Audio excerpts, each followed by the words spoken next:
ఈరోజు భారతదేశం ఒక పండుగ దినం. మనకు 1947 15 ఆగస్టు రోజు మనకు స్వాతంత్రం వచ్చింది. మరి నేటికి దాదాపు 79 సంవత్సరాలుగా మన స్వాతంత్ర దినోత్సవాన్ని జరుపుకుంటున్నాం.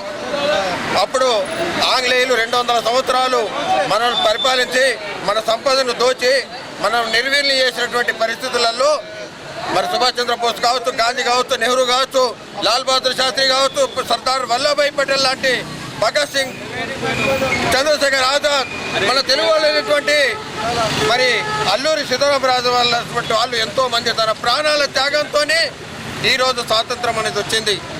ఈ స్వాతంత్రాన్ని మనం ఘనంగా ప్రతి ఒక్కరు, ప్రతి కుటుంబం, ప్రతి ఇంటి మీద జెండా ఎగిరేసి జరుపుకోవాల్సినటువంటి పరిస్థితి. మరి నేడున్నటువంటి ఏదైతే మరి ప్రజలు పాలన అనేది ప్రతి ఒక్క పేదవాడికి కూడా మనం అనుభవించాల్సినటువంటి పరిస్థితి, ఆ ఫలాలు.